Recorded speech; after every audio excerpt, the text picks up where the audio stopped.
A Igreja Católica, uma instituição mundial rica em tradições e história, afirma descender diretamente do próprio Jesus Cristo. Mas será que essa afirmação é realmente fundamentada? Será que ela resiste a um exame mais aprofundado dos fatos? Hoje, vamos analisar os argumentos que questionam a ideia de que Jesus Cristo fundou a Igreja Católica. Vamos explorar diferentes perspectivas e pontos de vista, como se estivéssemos em um programa do Bial. Juntem-se a nós nessa jornada para desvendar as raízes do cristianismo e a evolução da Igreja Católica, desde suas origens até os dias de hoje, desde a época em que se andava de carro de boi até a era dos carros elétricos.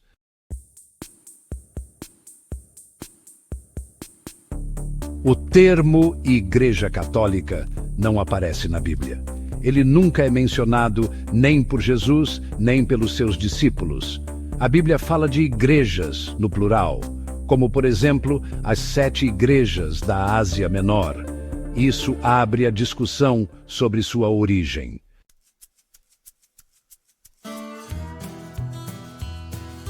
Jesus cativou seus discípulos com uma mensagem de amor, perdão e do reino de Deus.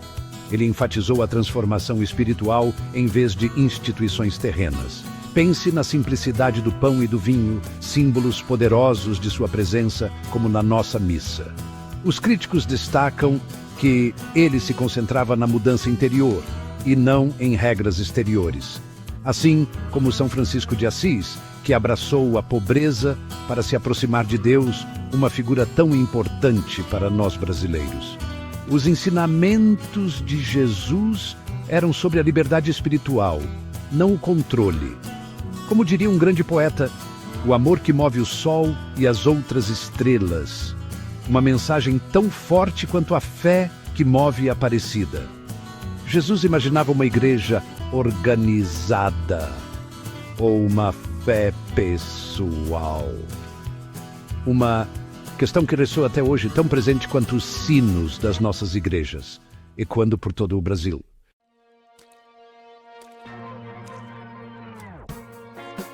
A estrutura da Igreja Católica, com o Papa à sua frente, está profundamente enraizada na tradição. Pense no Vaticano, coração pulsante da cristandade, ou nas majestosas basílicas espalhadas pela Itália, testemunhos tangíveis dessa história milenar. No entanto, alguns pesquisadores questionam o fundamento dessa hierarquia, como galileus modernos, desafiando as teorias estabelecidas.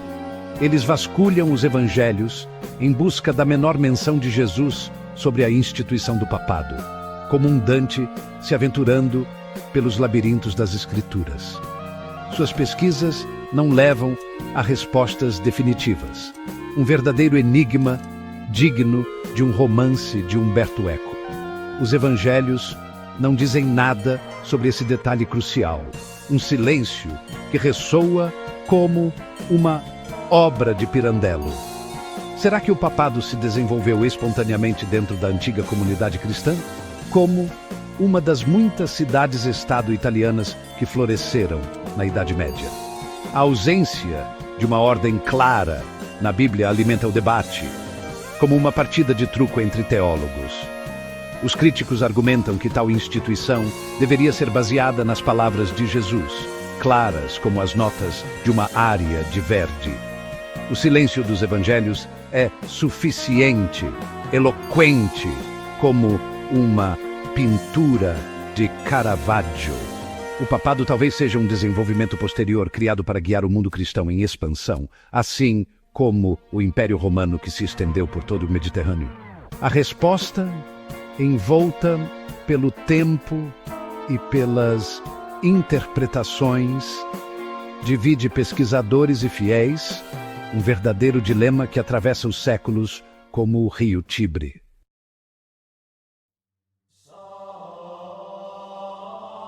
Um ponto crucial na doutrina da Igreja Católica a respeito da autoridade do Papa está em Mateus, capítulo 16, versículo 18. Jesus disse: Tu és Pedro, e sobre esta pedra edificarei a minha igreja.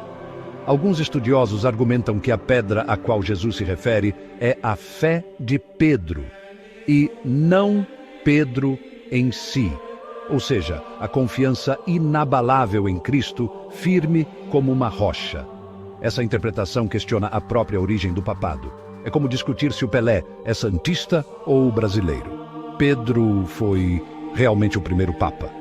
Ou era apenas mais um discípulo, como se diz por aí, um no meio da multidão?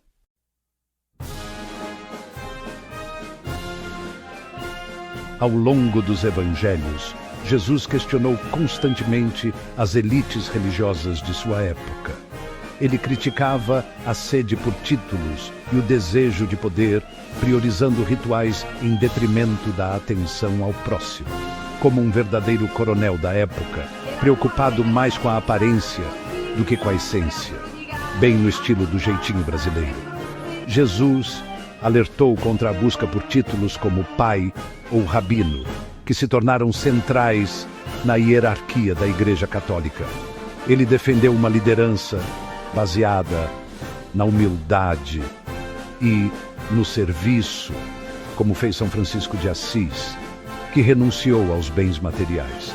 Será que os primeiros cristãos seguiram seus ensinamentos? Ou foi a atração pelo poder que levou à criação de uma hierarquia dentro da Igreja? Talvez, como sugere Maquiavel em O Príncipe, o poder corrompa mesmo.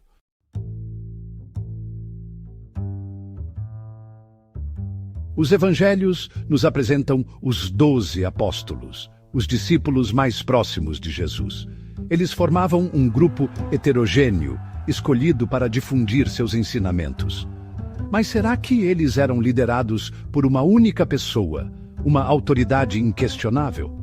O livro de Atos nos pinta um quadro fascinante.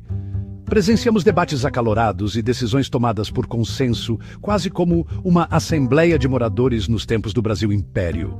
Uma imagem bem diferente daquela de um líder único e infalível. O Concílio de Jerusalém oferece um caso de estudo bastante esclarecedor. Ali, apóstolos e anciãos abordaram uma questão teológica crucial. O debate foi intenso, com diferentes facções disputando influência, como em um fla-flu da época. Finalmente, uma decisão coletiva foi tomada. Este episódio ilustra bem o processo decisório comunitário da Igreja primitiva.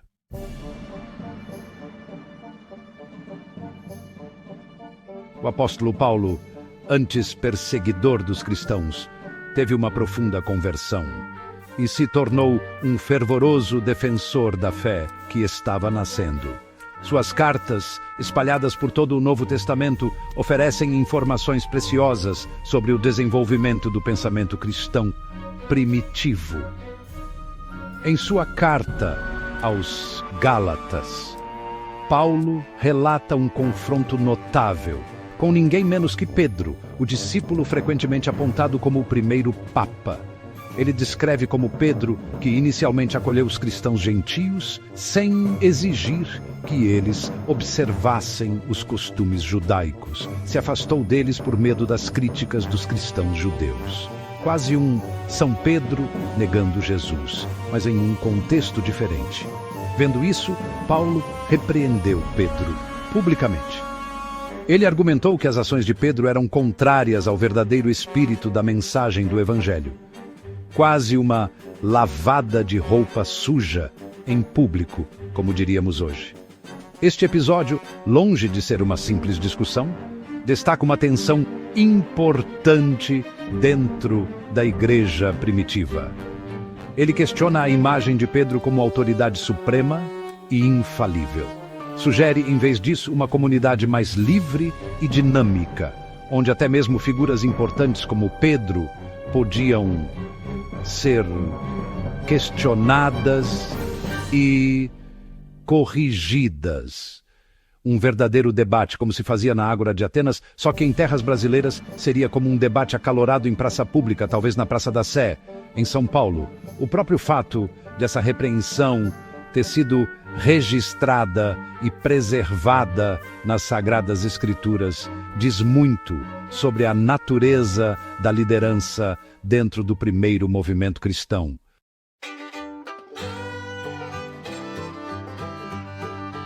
Os ensinamentos de Jesus vão direto ao coração da fé, além dos rituais. Ele desafia os líderes religiosos da sua época, os fariseus, e destaca a importância da conversão interior em vez da prática exterior. A verdadeira santidade, ensinava ele, é uma relação profunda com Deus, não o simples cumprimento de regras. É como dizer, não basta seguir a lei ao pé da letra, é preciso vivê-la com o coração. Ame o Senhor, o seu Deus, de todo o seu coração, de toda a sua alma e de todo o seu cultuassons, mia nintes dissentand di nanandus nation disease andado um mandamento fundamental, um verdadeiro pilar da fé cristã. Alguns críticos argumentam que os rituais podem ofuscar o relacionamento pessoal com Deus, o mesmo relacionamento que Jesus defendia com veemência. É como ir à missa no domingo e esquecer de viver a fé durante a semana. O culto deve ser em espírito e em verdade, afirmava ele, e não apenas uma questão de forma. Assim como disse Santo Agostinho, não basta ir à igreja, é preciso ser a igreja.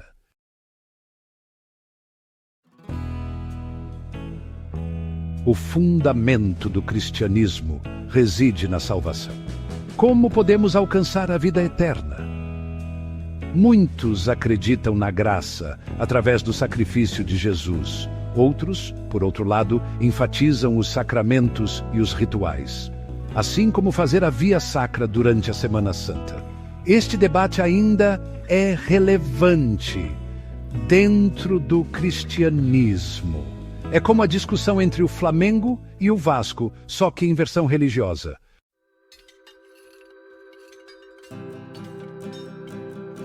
Nos primeiros anos após a crucificação, o movimento cristão era muito diferente da grande instituição unificada que vemos hoje.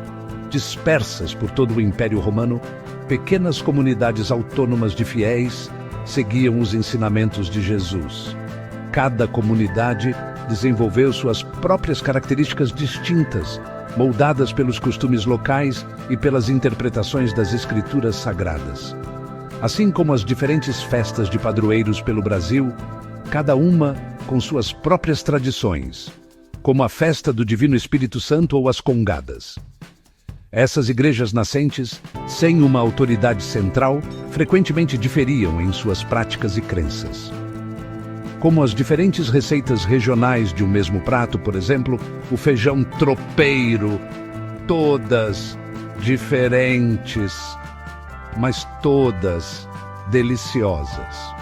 Do movimentado Porto de Corinto às ruas empoeiradas de Antioquia, o cristianismo existia como uma tapeçaria vibrante de diversas expressões, como as diferentes cores de um mosaico, cada uma contribuindo para a beleza do conjunto.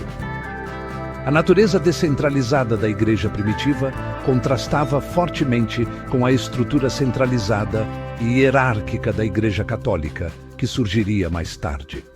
Imagine a diferença entre uma roda de conversa na praça e uma sessão no Congresso Nacional. Como essa transformação ocorreu de uma rede dispersa de comunidades independentes para uma instituição poderosa e centralizada, permanece um tema de intenso debate entre historiadores e teólogos. É como um mistério da origem do brigadeiro.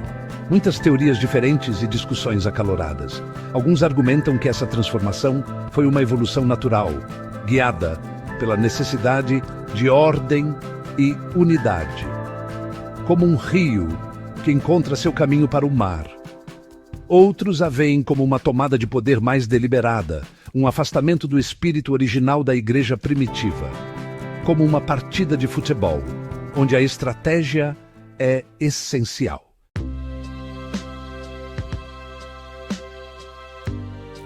O nome Igreja Católica evoca imagens de antigas catedrais e cantos gregorianos. No entanto, ele aparece pela primeira vez cerca de 110 anos após o nascimento de Cristo em um escrito de Inácio de Antioquia. Os críticos afirmam que sua ausência no Novo Testamento sugere que ela não existia na época de Jesus. Como se perguntassem, pensando bem, cadê a Igreja Católica no tempo de Jesus? Já os defensores argumentam que seu espírito existia antes mesmo da palavra em si. Assim como o conceito de alegria de viver antes de alguém dar um nome a ele. Ou, como a gente fala, estar com a corda toda antes de inventarem o termo. O aparecimento tardio do termo oferece um vislumbre da evolução da religião, um processo lento e complexo, como preparar uma boa feijoada.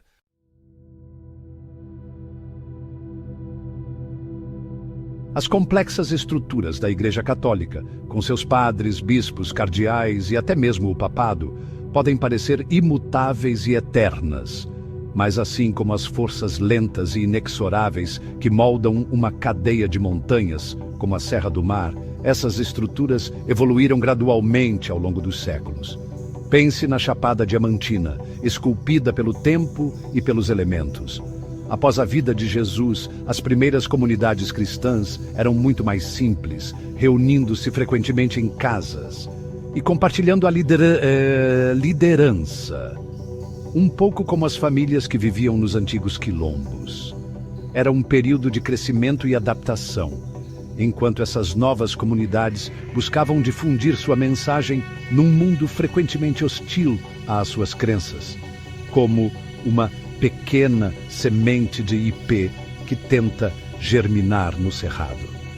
A hierarquia eclesiástica formal, com funções específicas e uma autoridade centralizada, emergiu progressivamente.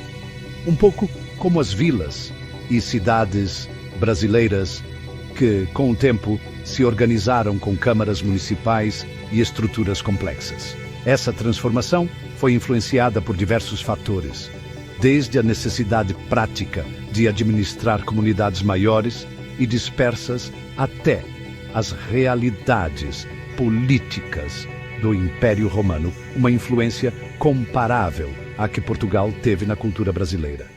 Uma longa jornada desde os humildes ensinamentos de seu fundador, a Igreja começou a se assemelhar às instituições que inicialmente buscava superar, como um artista popular que começa com um simples pedaço de madeira e cria um complexo e belo oratório.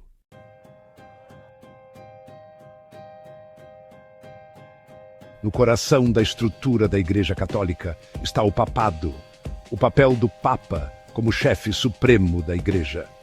Essa posição, com sua imensa autoridade espiritual e temporal, não tem suas raízes na época de Jesus, mas sim nos séculos tumultuosos que se seguiram à adoção do cristianismo pelo Império Romano. Imagine, mais ou menos como a evolução do Senado Romano durante a República.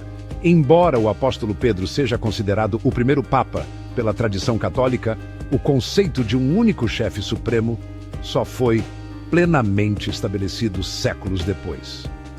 Certamente não foi como Júlio César tomando o poder, mas um processo lento e complexo. A igreja primitiva, como vimos, era caracterizada por uma estrutura de liderança mais difusa, com diferentes bispos disputando influência, um pouco como os senhores feudais durante o Brasil colônia. Entre os séculos IV e V, com o declínio do Império Romano e a ascensão do cristianismo, o bispo de Roma começou a exercer uma autoridade maior. Imagine Roma, caput mundi, também para a nova fé. Fatores como a importância histórica de Roma, sua posição central e a habilidade política de certos bispos contribuíram para essa ascensão. Assim como o Rio de Janeiro no Império, o centro importa. No século VI, o título de Papa foi mais formalmente consolidado, marcando uma transformação significativa na estrutura da Igreja.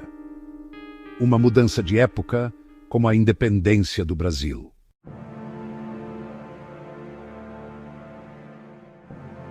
No ano 313 depois de Cristo, o imperador Constantino promulgou o Édito de Milão, concedendo reconhecimento legal ao cristianismo. Isso marcou um ponto de virada. A fusão entre a fé e o poder político. Uma união quase tão épica quanto a história de Romulus e Remo. Antes disso, os cristãos eram perseguidos. A fé deles era uma fé dos marginalizados, como os primeiros cristãos nas catacumbas de São Calixto. O Édito de Constantino mudou tudo.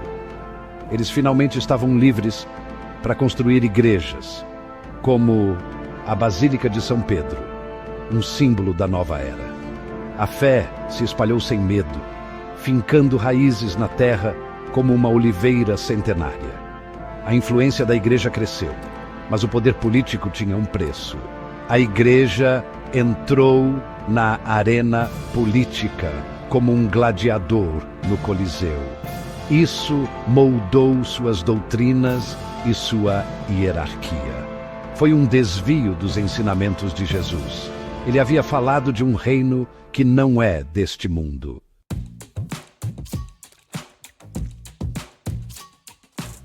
As décadas que se seguiram à morte de Jesus viram o surgimento de uma variedade de grupos cristãos, cada um com sua própria interpretação de seus ensinamentos.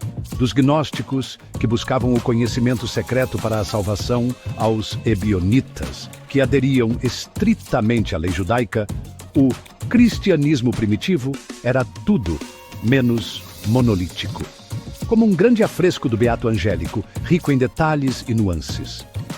Pense na diversidade cultural do Brasil, com suas diferentes tradições e costumes. Essa diversidade de crenças e práticas constitui um forte argumento contra a ideia de uma igreja unificada, fundada pelo próprio Jesus. Pense nas diferentes escolas de samba do Rio de Janeiro, cada uma com sua própria identidade e estilo. Se ele quisesse estabelecer uma organização rígida, esperaríamos uma maior uniformidade nessa época, assim como a organização das bandeiras paulistas, conhecidas por sua estrutura e hierarquia. Em vez disso, o que vemos é uma tapeçaria vibrante de interpretações, um testemunho da natureza dinâmica do cristianismo primitivo. Este período de descoberta e debate lançaria as bases dos diferentes ramos do cristianismo que conhecemos hoje. Esses primeiros grupos, embora diferentes em suas doutrinas, compartilhavam um fio condutor comum: um profundo respeito por Jesus e sua mensagem. Sua própria existência testemunha seu impacto poderoso e duradouro sobre aqueles que encontraram seus ensinamentos, como a construção de Brasília, um empreendimento que deixou uma marca indelével na história do Brasil.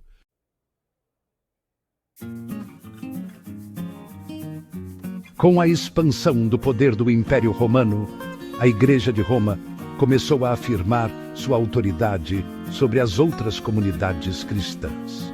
Imagine, tipo quando um time de futebol se autoproclama campeão brasileiro. Os críticos argumentam que a Igreja de Roma meio que reescreveu a história, atribuindo doutrinas ao cristianismo primitivo para legitimar seu próprio poder.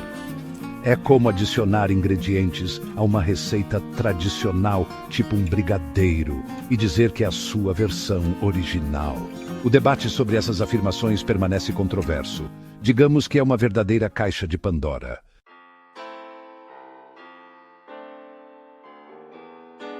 Com o passar do tempo, a Igreja Católica desenvolveu uma estrutura teológica complexa, incorporando doutrinas e práticas que não estão explicitamente presentes nos relatos evangélicos da vida e dos ensinamentos de Jesus. Entre elas, conceitos como o purgatório, um estado de purificação após a morte, e as indulgências, que supostamente reduziam o tempo passado no purgatório. Pense em Dante e sua Divina Comédia, uma obra profundamente influenciada por essa doutrina. Lembra daquela sensação de estar no purgatório, esperando na fila do banco num dia quente? Pois é, a ideia era mais ou menos essa. A veneração de Maria, mãe de Jesus, também se desenvolveu gradualmente, culminando em dogmas como sua Imaculada Conceição e Assunção. Figuras como Nossa Senhora Aparecida, padroeira do Brasil, demonstram a importância de Maria na arte e na espiritualidade, similar à devoção por figuras como Nossa Senhora de Nazaré, em Portugal. Essas doutrinas, embora caras aos católicos, não ficaram isentas de críticas. Alguns argumentam que elas representam acréscimos posteriores à fé cristã, não originárias diretamente de Jesus, como aquele puxadinho que a gente faz na casa, que quebra um galho, mas não estava no projeto original. O desenvolvimento dessas doutrinas demonstra a natureza dinâmica da tradição religiosa. À medida que o cristianismo se espalhava e interagia com diferentes culturas, novas interpretações e práticas emergiam, refletindo a compreensão em constante evolução da fé.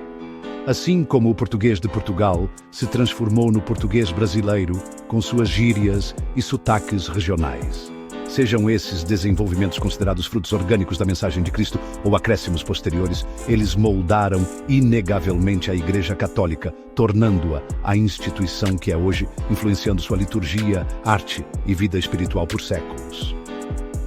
Basta pensar na grandiosidade da Basílica de Aparecida, um dos maiores templos católicos do mundo.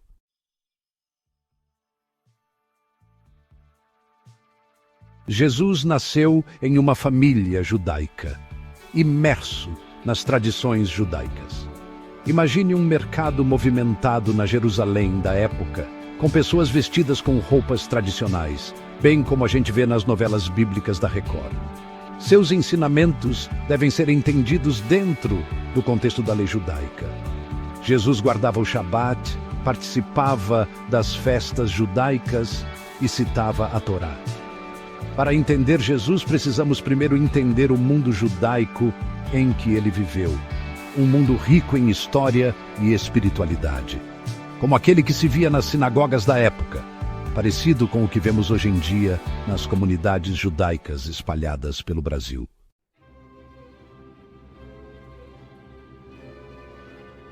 Ao longo de seu ministério, Jesus de Nazaré espalhou uma mensagem de humildade, paz e amor.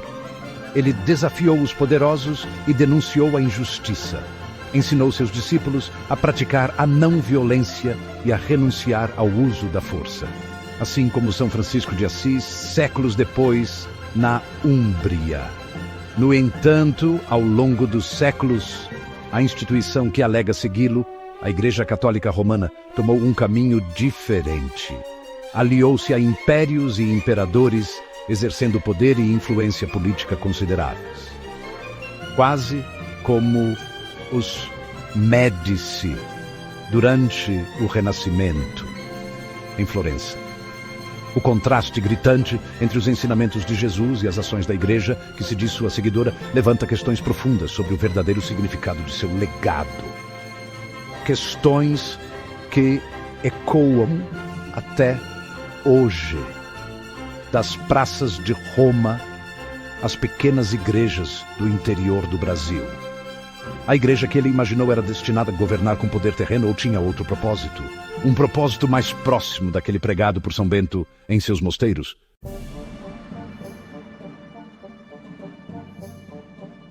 A tensão incômoda entre a pretensão da Igreja de ser a herdeira do legado de Cristo e suas ações passadas atingiu o ápice no século XVI. Martinho Lutero, um monge alemão, iniciou um grande protesto que mudou o cristianismo para sempre. Imagine um simples monge desafiando a autoridade da Igreja como um Davi contra Golias. Lutero e seus companheiros afirmavam que a Igreja tinha se distanciado dos ensinamentos de Jesus, que nem quando a gente começa a falar de outras coisas no meio de uma conversa, sabe? Eles se baseavam nos argumentos que já abordamos. A falta de provas bíblicas para a supremacia do Papa, a ênfase nos rituais em vez da fé pessoal, como se o jeitinho de fazer fosse mais importante do que a crença em si. o acúmulo de riquezas e poder, tipo um rei Midas às avessas. O apelo deles por uma reforma, por um retorno à simplicidade e à pureza da igreja primitiva, ecoou por toda a Europa como um grito em meio às montanhas. A reforma, apesar de ser um período turbulento e muitas vezes violento, levou a uma reavaliação das origens da igreja e de sua relação com os ensinamentos de seu fundador. Um verdadeiro terremoto para a cristandade.